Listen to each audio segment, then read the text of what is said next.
My name is John Lowe. I'm the Chief Creative Officer for Carney. Oftentimes when I say that, people giggle a little bit.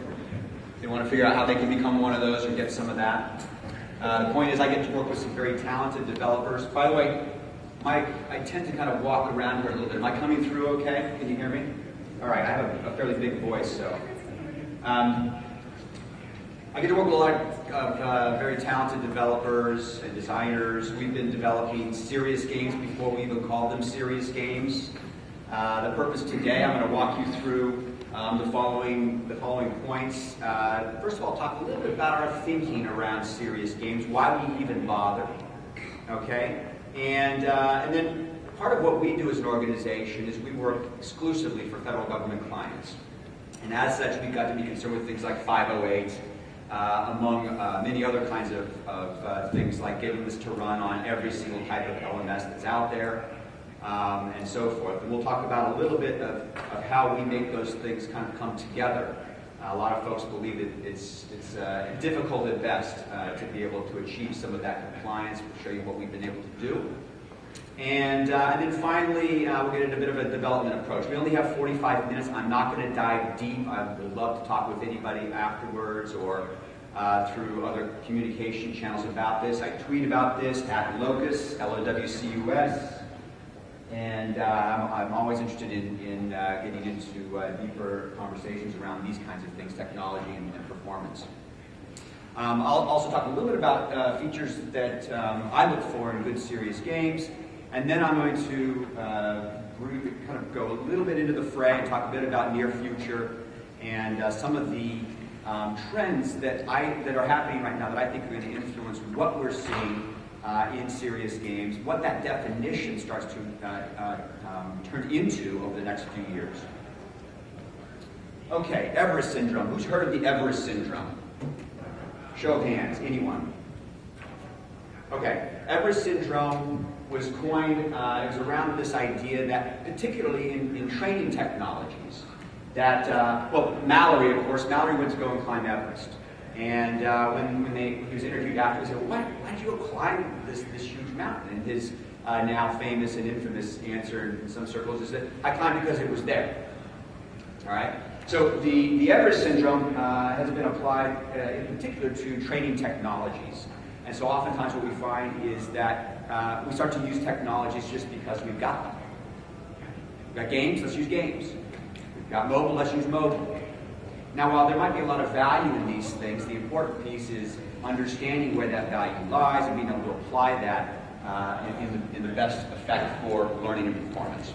So with that as just sort of a foundation, I'm going to get into just a little bit about what we're thinking about in terms of serious games, why we bother with them, why we believe they're important, why we think they're valuable to learning and performance. First of all right, this is just a little exercise here. Take a look at this, and I want you to tell me, and there's a little bit of participation here, how would you turn this into a piece of online, interactive, multimedia courseware? Give me some ideas. Anything. Show examples of each. Great. What else? Anything. Give me something. Multimedia, interactive courseware. Say it again. Yeah. Say it again. Interactive. Make it interactive. Well, that would be pretty good, trying to make it interactive courseware, right? Yeah, I like that. What else? Anything. One more. Well, I'll tell you what. You're being too creative anyway. The fact is, all you got to do is add a picture in the next button. Right? I mean, the last time you took some e-learning like this, probably not that long ago, unfortunately. So we think about, at least one aspect of serious games. It really just gets down to, you know what? It sucks less. And a lot of this stuff is so boring, such a tribulation to get through, that it just gives us that way of engaging with folks in a way that the more typical kinds of e-learning does not. The other piece I'd like to think about here is just this idea of mistaking the map for the territory. This idea that you're going to go through some kind of training and it's going to end up with a multiple choice quiz, and supposedly when you're done, you're going to know how to do whatever it is you just learned how to go do. Right? This idea, hey, I've got a map, I know the territory. We obviously know that doesn't work, and so finding ways to go deeper into the learning experience so that we can start to transfer some of that on the job and to the tasks that we're actually training and learning about.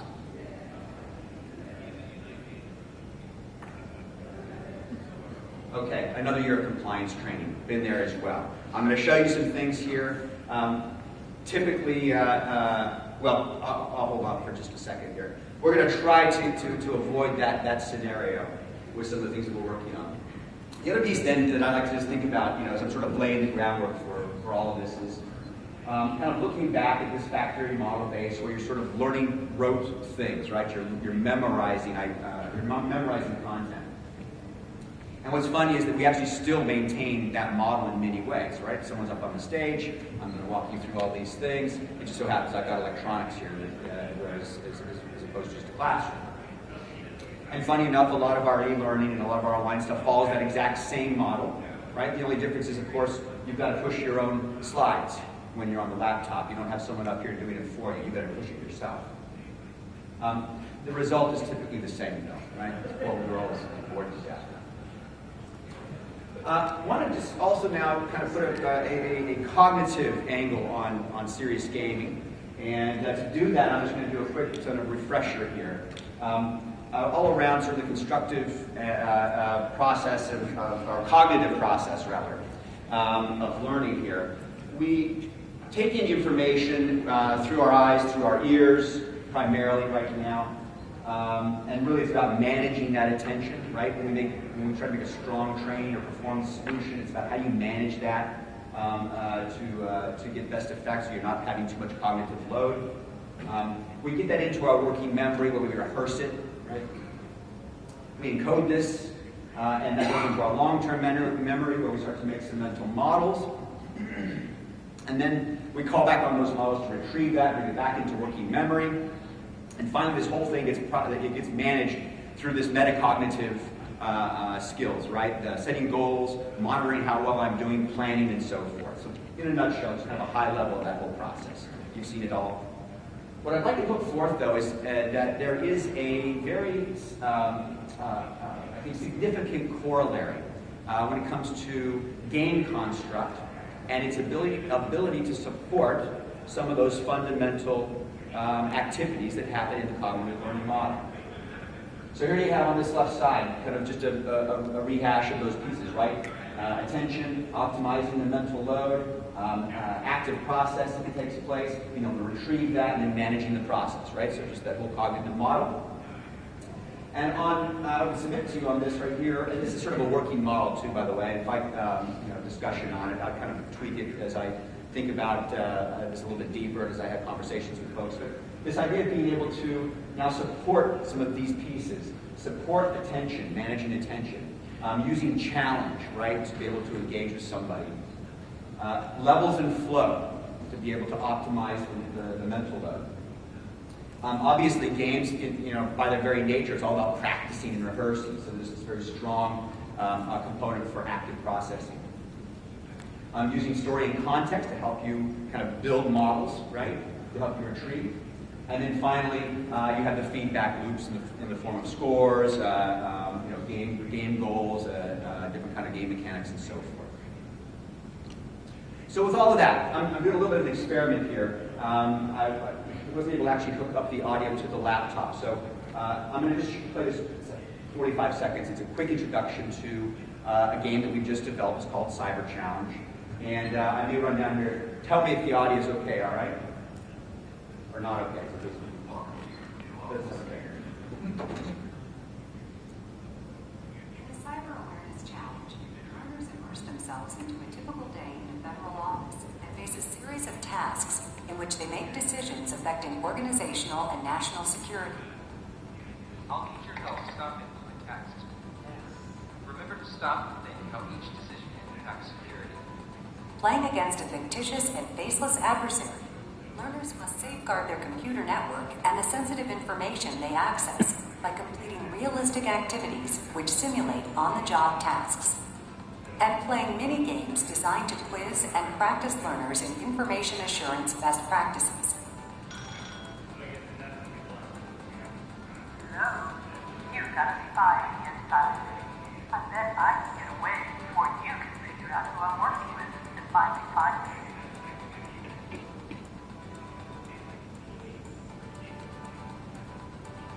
A learner earns points by making decisions that protect sensitive information. The adversary earns points when the learner makes decisions that put such information at risk. An overarching storyline ties the individual tasks together and demonstrates the real-world consequences of the decisions learners make, not only in the challenge, but on the job. I know it can be hard starting a new job. If you want, I can explain more about what we do over lunch. In public. Oh, hey, sorry. I saw you had a smartphone. And at home. It's on your home computer. But first, you'll need to handle some updates.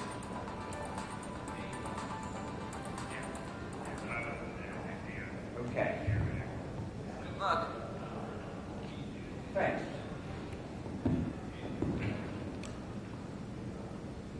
All right, so just show of hands, how many of you have actually had to go through this yet? Okay, great. Thoughts? Wide open. I bet it takes off fast enough previously. Fair enough. I appreciate the honesty.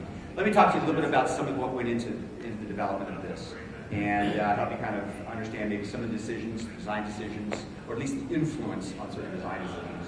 So this is going to be played probably more than 5 million times. We start to lose count as we go a little bit high. And a couple of the key aspects of this, I mentioned them earlier on. One is that the content has to be something that can be updated. I'm sure that many of you in this room have actually gone through the predecessor to this. And it tends to precede us when we go out and talk with folks. We show them the picture. You might remember it's sort of a cutaway of an office building, and you have to go through this and do kind of little scenarios. The first year that came out, people were like, yes, this is so good. This is so much better than what we used to go through. The second year, they're like, oh yeah, the office building. Okay, that's great, great. The third year, they're like, this one again? And then the fourth year, it's like, oh gosh, not this one again. So the point here is that it's a critical aspect of this content is that it has to be fresh. It has to be made fresh, right? 1 year is the best. 2 years at most. You've got to be able to update this and keep it fresh. That's a challenge in of itself, right? Number two, and this is one of the key things, especially as we're talking about gaming, is that because this is going out across the federal government, and oftentimes in the DoD this becomes less of a front and center issue, but when it's going out across such a large number of folks, let me tell you, it is a huge issue, all right? I talk to folks that say, they've done a piece and maybe you might have a few hundred people that are going to go through a particular training product, or maybe a few thousand. But when you have 5+ million going through, if there's something wrong with it, right, from a 508 perspective or a technical perspective, you're going to hear about it. I've been on the other side of that table, and I've had those conversations, and so it becomes critical that the thing is just bulletproof. Now, what's that mean in terms of playability and game design? Well, I won't kid you.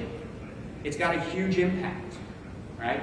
There are things that we wanted to do. I'll walk you through some initial concepts that went into the development of this that we ultimately had to kind of pull back on, because no matter what, one of our requirements was that this had to be 508 bulletproof. Take you back a little bit here in time. 508, okay. 508, the spec was written in 1998. All right, back then HTML was it. Xena was it. Quake was it, okay?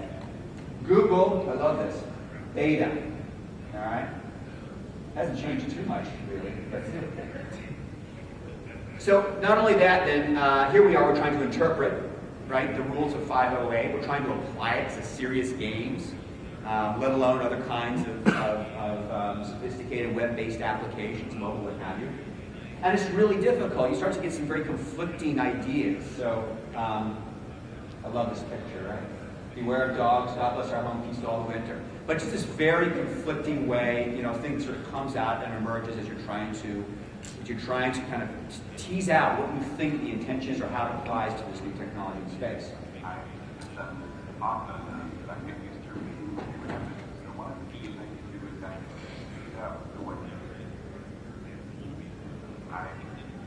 Here we go. Listen to this. This is a great introduction. If you haven't been living and breathing and sleeping 508, it's a great kind of sensitizer. I have done this often enough that I get used to reading pretty rapidly. So one of the things I can do is actually speed up the way in which the screen reader reads. And the higher the numbers go, the faster it goes. 64, 75, 86, 97, 120, 120. This is about the speed at which I read. So if I then have back the OK button, and then we read the document.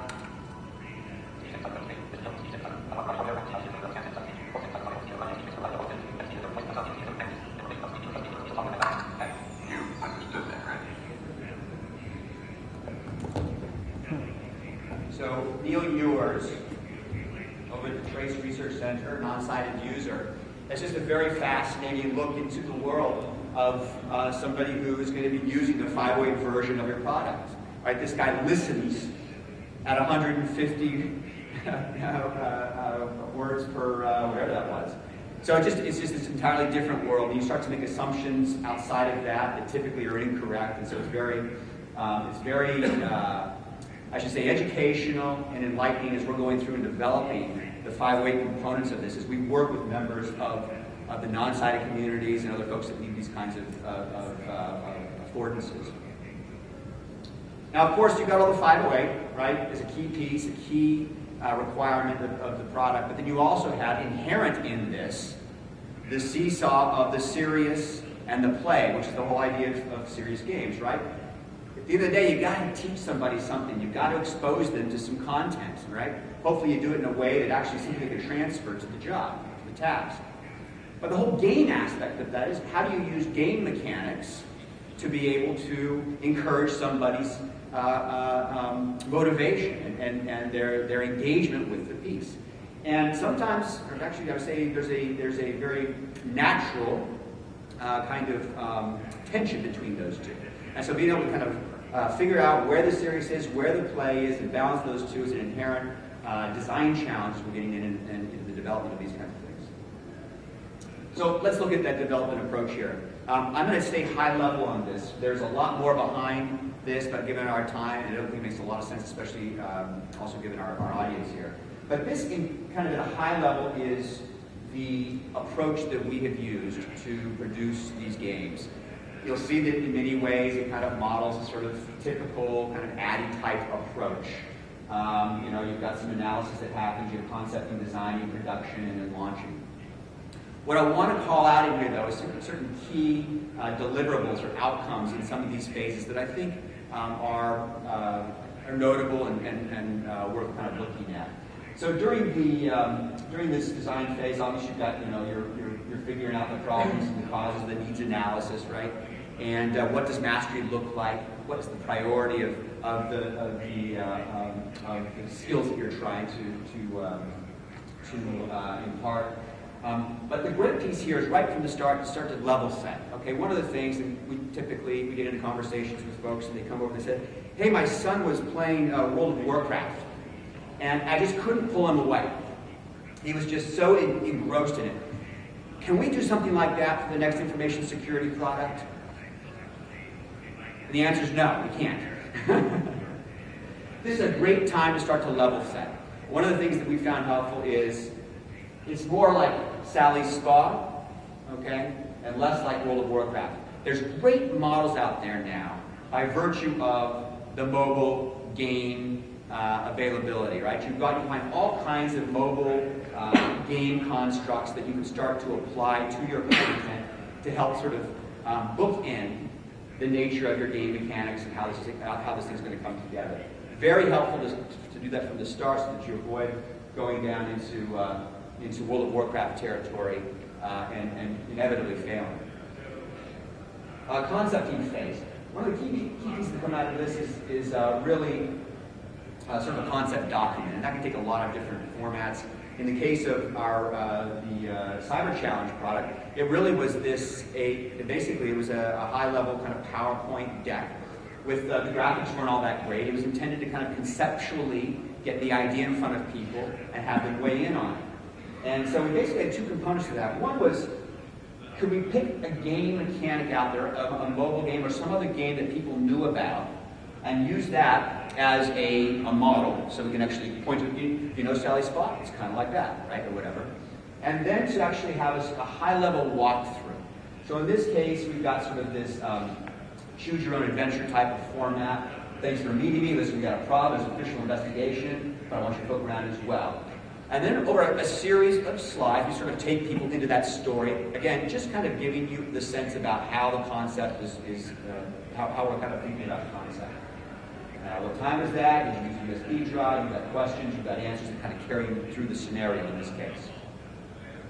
Choose your option, get in the car, go to the restaurant. You start to get it, right? You take that, you apply also the model of the game that we show up front, and you start to kind of at least start talking on the same page with the folks that you're presenting this to. We had two concepts on Cyber Challenge. One was that sort of choose your own adventure style piece, which this was at the concept stage, by the way. It was also evolved as we went into the design process. And one was this tower defense idea. And I'll show you a more sophisticated or a more fleshed out model for this particular concept that we had as we moved into design. So once you got into the concept, you kind of get some buy-in. Yes, we think there's something here. We like that. Let's flesh that out more. Walk me through this. Take me into the setup of the game and how it gets played. And for that, we basically had higher-end graphics. We started to kind of spend a little more time shaping the look, the feel. It's not the final, but it's something that is a little bit more complete. And really, what's most important here is that the story starts to come out on this as well, right? So here's your work area. Here's all you have to worry about. You've got cubicles, you've got a computer room, you've got a reception. There are various paths that traffic people, computers will take. How many are, I'm assuming that at least some folks in here are familiar with the tower defense model, okay? That's what this is based on, right? You're going to have various paths that traffic people, computers will take, and you have to protect the things in yellow. While most traffic is necessary, there will be some red traffic that you have to keep out. Just train the people by clicking the first on the train button and then on any people. Institute any policies you feel will help. Use encryption by clicking on this button within the system you want to protect. Here we are, we're trying to interpret, right, the rules of 508. We're trying to apply it to serious games, let alone other kinds of sophisticated web-based applications, mobile, what have you. And it's really difficult. You start to get some very conflicting ideas. So, I love this picture, right? Beware of dogs, God bless our home, feast all the winter. But just this very conflicting way, thing sort of comes out and emerges as you're trying to kind of tease out what you think the intention is or how it applies to this new technology space. I've done this often enough that I get used to reading what you have. So one of the keys I can do is actually speed up the way Here we go. Listen to this. This is a great introduction. If you haven't been living and breathing and sleeping 508, it's a great kind of sensitizer. I have done this often enough that I get used to reading pretty rapidly. So one of the things I can do is actually speed up the way in which the screen reader reads. And the higher the numbers go, the faster it goes. 64, 75, 86, 27, 108, 120. This is about the speed at which I read. So if I then have back the OK button, and then we read the document.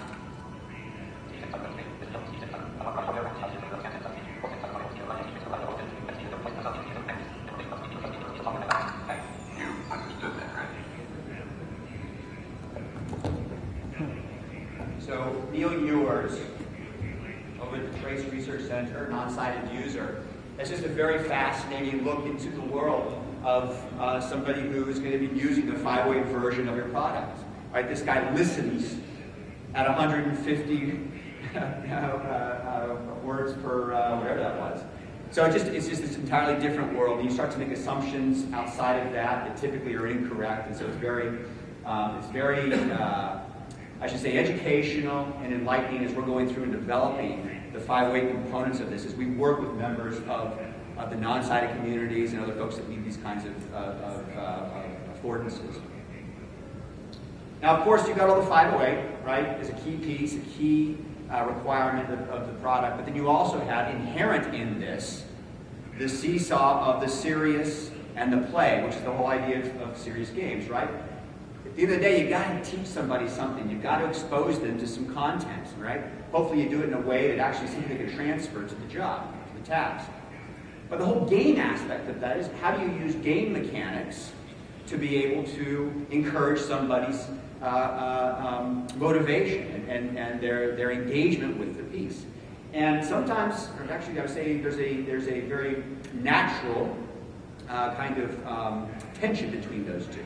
And so being able to kind of figure out where the serious is, where the play is, and balance those two is an inherent design challenge as we're getting into the development of these kinds of things. So let's look at that development approach here. I'm going to stay high level on this. There's a lot more behind this, but given our time, and I don't think it makes a lot of sense, especially also given our audience here.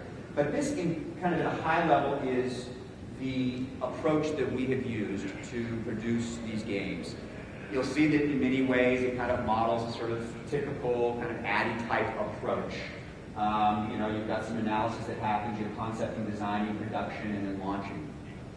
What I want to call out in here, though, is certain key deliverables or outcomes in some of these phases that I think are notable and worth kind of looking at. So during this design phase, obviously you've got you're figuring out the problems and the causes, the needs analysis, right? And what does mastery look like? What is the priority of the skills that you're trying to impart? But the great piece here is right from the start to level set. Okay, one of the things that we get into conversations with folks and they come over and say, hey, my son was playing World of Warcraft and I just couldn't pull him away. He was just so engrossed in it. Can we do something like that for the next information security product? And the answer is no, we can't. This is a great time to start to level set.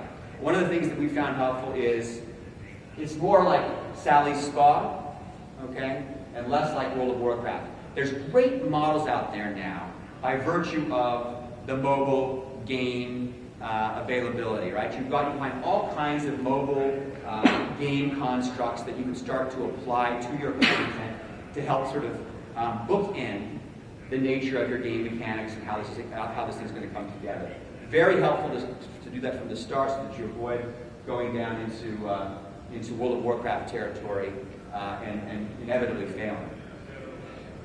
Concepting phase.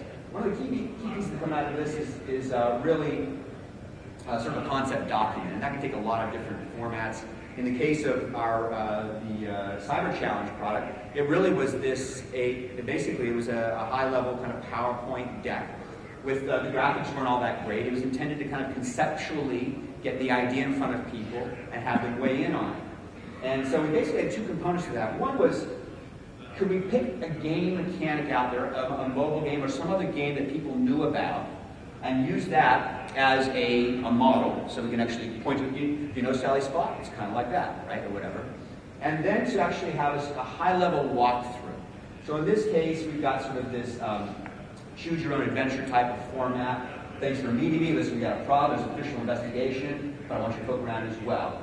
And then over a series of slides, we sort of take people into that story. Again, just kind of giving you the sense about how the concept is how we're kind of thinking about the concept. What time is that? Did you use a USB drive? You've got questions, you've got answers, and kind of carrying through the scenario in this case. Choose your option, get in the car, go to the restaurant. You start to get it, right? You take that, you apply also the model of the game that we show up front, and you start to kind of at least start talking on the same page with the folks that you're presenting this to. We had two concepts on Cyber Challenge. One was that sort of choose-your-own-adventure style piece, which this was at the concept stage, by the way. It was also evolved as we went into the design process. And one was this tower defense idea. And I'll show you a more sophisticated or a more fleshed out model for this particular concept that we had as we moved into design. So once you've gone to the concept, you kind of get some buy-in. Yes, we think there's something here. We like that. Let's flesh that out more. Walk me through this. Take me into the setup of the game and how it gets played. And for that, we basically had higher-end graphics. We started to kind of spend a little more time shaping the look, the feel. It's not the final, but it's something that is a little bit more complete. And really what's most important here is that the story starts to come out on this as well, right? So here's your work area. Here's all you have to worry about. You've got cubicles, you've got a computer room, you've got a reception. There are various paths that traffic people, computers will take. How many are, I'm assuming that at least some folks in here are familiar with the tower defense model, okay? That's what this is based on, right? You're going to have various paths that traffic people, computers will take, and you have to protect the things in yellow. While most traffic is necessary, there will be some red traffic that you have to keep out. Just train the people by clicking the first on the train button and then on any people. Institute any policies you feel will help. Use encryption by clicking on this button within the system you want to protect. And set up firewalls by clicking on the button when the place on the map to block, then the place on the map to block the unwanted traffic. Honestly, I think it'll be a quiet week. All right. So there you have, it's just sort of a quick series of slides, this sort of setup for the game. You get it. I know it's tower defense. I know there's going to be things coming in here. I have a series of tools at my disposal that I can apply and either successfully or not successfully mitigate some of the cyber threats that come in here. Now, by the way, what we ended up with, as many of you have gone through this game, is nothing at all like this, which is just sort of, again, as I said, started from the beginning. We start kind of blue sky, and as we continue to whittle away, and especially as we get into requirements, that changed significantly in the case of Cyber Challenge. One of the things that I like to talk about here is just this idea of design first, and I think about it in terms of levers. In my view, there is one non-negotiable when it gets to making a good, serious game, and that is the design. Right? We talk about, you look at some of the games, especially around here, where you might have very immersive 3D. You can read dollar signs into that. It costs a lot.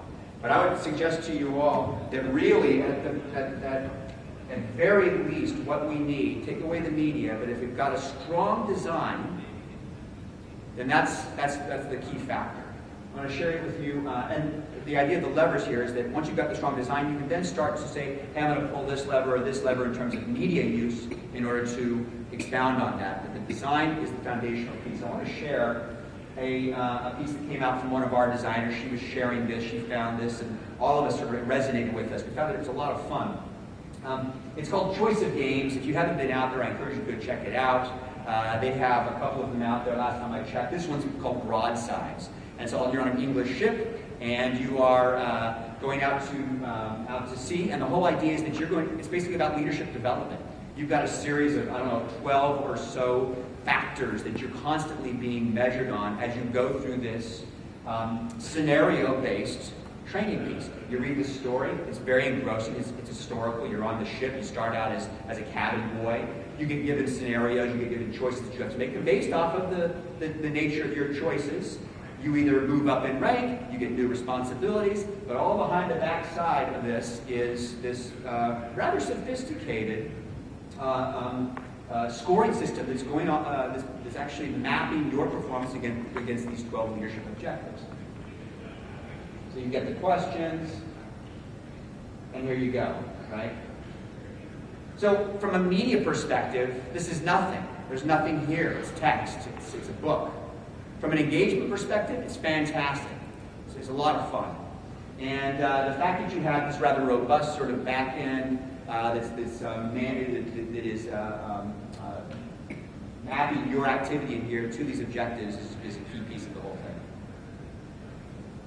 Production, calibrate the piece, and then finally launch. Let's move out of that now for a minute and get into some of the features of a good, serious game.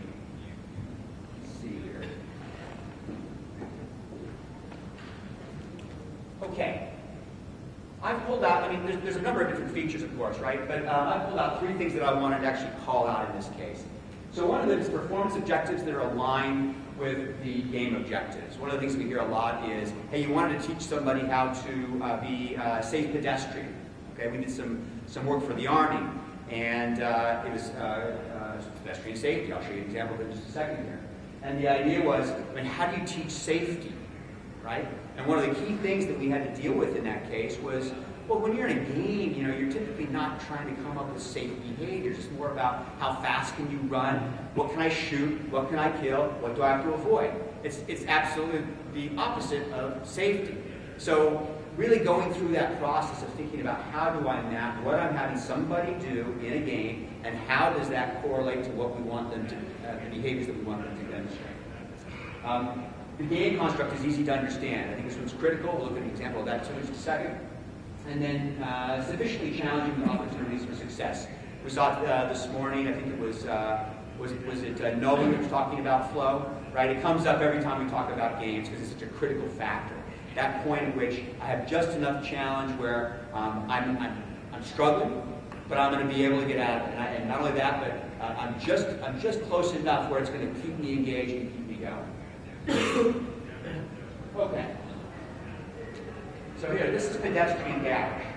Actually, I don't think there's any audio on this. We'll just watch this play out. I'll talk you through it. So here you are. You've got to. The idea is you've got to go through town and you've got to pick up those objects, and you've got to avoid the. You've got to demonstrate safe pedestrian behavior. So here I come to a street. I can, if I click on the car to be able to see it, I get points. I'm walking across the street. All right, I just got my first piece. Great. Now you're timed. So there is this kind of piece where, hey, I want to run, I want to get it done as quick as I can, but I have to follow safe procedures, right? Otherwise I get docked. Let's take a look at what that looks like. Okay, I walked into a red crosswalk here.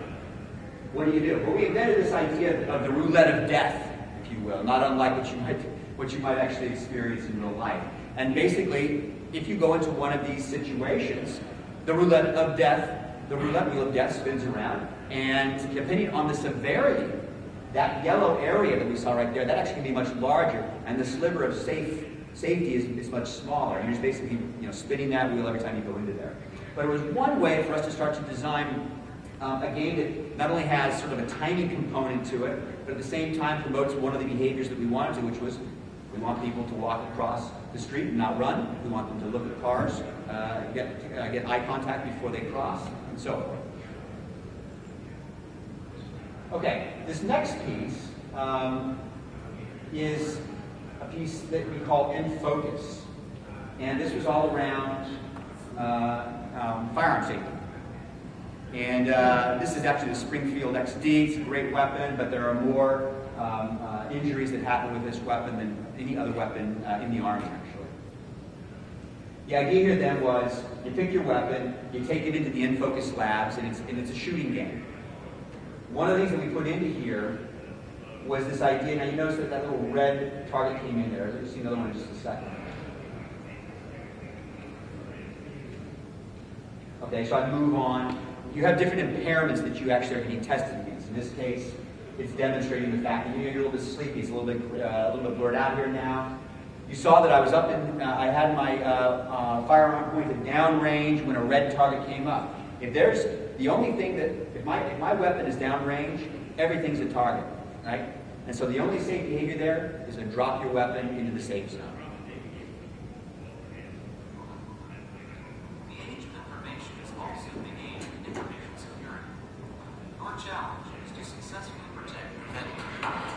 Cyber Protect, interactive gaming application. Congratulations! Your department has a brand new operating system. Now it's your job to make sure it's secure. The tool catalog has a variety of security devices to help you achieve your mission. You select the quantity and quality of each device based on your tight budget. Once you are ready, place your order. Deploy your tools to create the most secure network possible. Sorry, you have a security breach. Let's see what happened. A hostile agent has gotten past your security and infiltrated your network. You gave it a great shot and learned an important lesson. Try again. Cyber Protect, interactive gaming application. Cyber Protect is actually a great success story. Something we produced many years ago. It's been reinvented. It was originally a CD-based game. It's now a web-based game. But one of the things that has led to its endearing popularity is the fact that it's just this very simple construct. The idea is I've got to go in to my network, I've got to use the limited number of resources that I have to buy different protection, whether that's training for my people, whether that's security policies, whether that's virus protection, whether that's surveillance, and so on and so forth. And I deploy that to the best I can, given the number of resources that I have. And then once a quarter, I get hacked. And depending on how well I've done, they either are successful or they're not. And if they're not, I actually get more resources. I've watched people play this for 2 hours at a time. This is this is like the dream game where you have to actually drag people away because they're wasted. They're not wasted. You have to drag away because they need to get onto their job, right? That's saying something. Having somebody going through a training product and they're that engaged with it, and I think so much of it has to do with the fact that it's just a very easy to understand, easy to get into game construct. Okay, this is another piece that we did here, and I'd like to show this one because it's a good example of scaffolding. So we talked about flow a little bit, but this idea of how do you sort of ease somebody into it. In this case, this is all called a transporter. It's all about how do you handle your weapon in different situations, whether you're putting it into your automobile, whether you're shipping it, whether it's on a person, whether you're handing it to a person. And the whole idea is basically it's a procedure and an order in which you've got to do things. And for many people, they don't know what that is. And so the idea is that when you first start this, it walks you through very specifically what you're supposed to do. It actually tells you out loud, you can hear it in this case. It also highlights the piece. And as you move through, as you level up through this, that scaffolding drops off. Right? First the voice stops showing, or first the highlight stops showing. And the voice just says, hey, select the whatever it is. And then the voice goes entirely.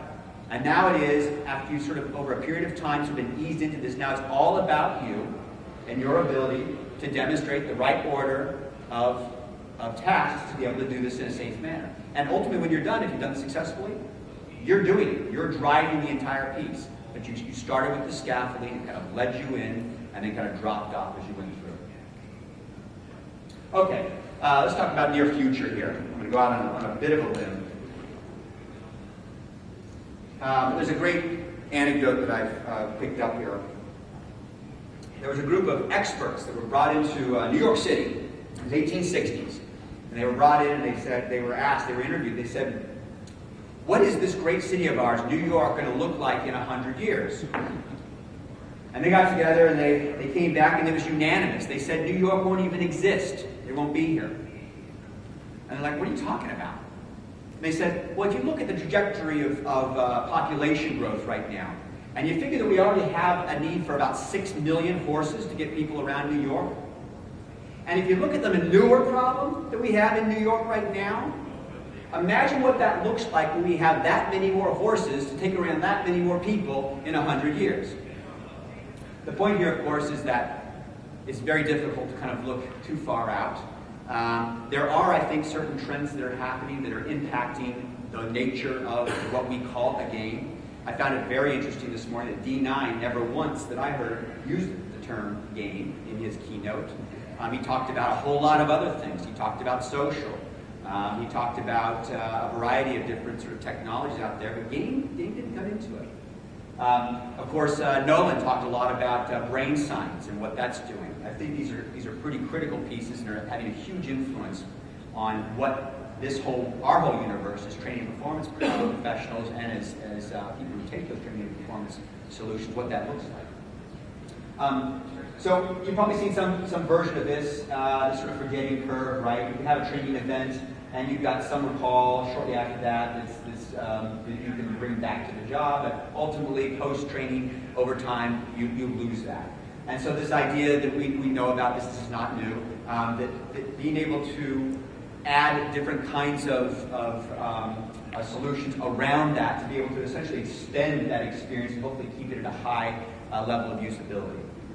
Well, we've been talking about that for a long time. What's very exciting right now is that there's a technology layer out there, and I actually think, as somebody who's been speaking at conferences for a number of years and who monitors the technology, I actually believe there's been an explosion over the last maybe 18 months, and I'm being generous there, around this particular area of sort of small micro content or micro content that can be spaced over time. It can be sent out either according to a schedule, and in some cases actually leveraging spacing techniques. So how our brain likes to learn or memorize things. We heard about it this morning. Nolan was talking about it with his new project, Brain Rush, thank you, yeah, great name. But this idea of being able to take very prescriptive kinds of content, prescriptive in terms of what I need, and sending it out to me, and actually maybe repeating that again in a few days, that same piece of content. And in some cases, in very sophisticated systems, I might actually have an assessment of some sort, and based off my assessment, it starts to build a profile, a performance profile of me, and I get different kinds of content based off of that. NemoSign is one tool right now out there. It's an open source tool. There's probably a dozen such tools, commercial tools, at different levels of sophistication that are actually commercially available right now that do this in some form or other. NemoSign is neat because it's open source, it's free, but it's this idea of being able to make little small card-based kinds of content that I can now send out according to a schedule to folks of my choosing. Fishme.com, a really cool little piece. Again, there's an aspect to this that has been around for a while, but what's neat about it is that the technology is sort of caught up with our aspirations. Fishme is this neat kind of tool. It's a subscription-based service. You can go in and you've got all of these different types of scenarios. So there's data entry. They're trying to get you to put in your PII or your login information or whatever. You might have click only, so you're going to click on a link and it's going to take you to a site where you get some malware. Behind each one of these, there's probably, I don't know, a dozen to 2 dozen templates that you can actually start to populate. This one, for example, users are enticed to enter their login credentials so they can order lunch offered by the company as a reward. Okay, great. I go in here, I set it up. I have this starter email. Okay, we've had some remarkable successes here. Put your organization's name in, show our appreciation. We're going to have lunch. Click to this place here and put in your login information so that we can get you your menu. All right. You can imagine coming from someone within your organization and having branding within the organization. This can be fairly effective. This gets sent out. I receive this in my email, and boom, it's very easy for me to come down here, put in my username and password so that I can get my lunch along with everybody else. And of course, you've just been fished. So the idea here too is that as an administrator, I can go and I can find everyone, I can set up the recipients to get this. I can go and take a look at who fell for it, who didn't, and I can actually send remediation immediately if I like. I can go and tap on somebody's shoulder and say, hey, you've been chosen to actually go through this piece of remediation, take a look at it. But just kind of a neat little way of really sort of bringing it all home and really kind of taking it off of or outside of the abstraction of e-learning or even serious games and really kind of making us extremely aware of the potential. Again, these are trends, and where they ultimately end up, I don't know. Low cost telephony. So Twilio, I don't know if any of you are familiar with this, but you can start to basically, you can have it do phone calls for people, right? So you can actually have this, it does text to speech, you can actually have MP3, so I can actually call your phone and try to fish you that way. So I can have little mini exercises. Imagine using NemoSign, right? The little piece where I'm going to send out micro-learning. But in this case, what I'm going to do is I'm actually going to call someone's cell phone. And I'm going to encourage them to give me some PII through a scenario, through a efficient scenario. Twilio is a great tool to be able to facilitate that. It basically allows you to make calls, intercept calls, and do whatever you want from a internet web technology. You basically intercept that. You could run whatever kind of logic you want on that, whether it's adding some kind of media to it and then sending it on, or even more sophisticated kinds of things. They're using this to great effect within call centers and so forth, but I think the creative potential for this is huge. Social, we've been hearing it, all around, and even here at Game Tech, being able to have these platforms within your organization that give you not only blogs and activity streams and so forth, but also a platform upon which to send out different kinds of little activities. So again, back to this sort of small content, micro content. We developed some things for different agencies. We call them realistic performance activities. These are short, little activities that are highly simulated, tied to the work that you do. on the job. I might be asked to go and evaluate some particular scenario and come in and put my findings. The idea here is that social is a key part of those. My findings get put up into a group, they're able to take a look at them, an expert might come in and weigh in on them. Kind of in closing here then, this idea, this is a Prezi testing machine, okay? Prezi predated B.F. Skinner, obviously, in 1924. He created the testing machine. This is at a time when we started to where we were trying to find ways of becoming more efficient within training, how do you scale training, right? We were doing this in the factory, and it was actually starting to go to all parts of society, and training was no less. So the testing machine was sort of the first sort of mobile learning, if you will, okay? So basically, you could come in here, and you could, it was your first e-learning, really. You could come in here, you could put in your answer, and it would give you feedback. It was a multiple choice kind of machine. But prior to this, there was nothing like it. This was sort of taking the job off of the teacher and putting it into a box. B.F. Skinner, Norman Crowder, it's very funny. I bring up Norman Crowder. People are like, who's Norman Crowder? Everyone's heard of B.F. Skinner. He started to actually create the learning machines, which were built off of some of that early work. Again, this idea of sort of how do you create a system, right? How do you box the logic? And how do you then therefore scale all of this? Crowder was interesting because he actually started to do early work in branching. Now, not only how do you sort of box that, but also how do you make branching logic? How can I actually have somebody, by virtue of how they answer something, I'm going to point them in another direction. The idea here, of course, is that this was really the precursor of our modern day e-learning.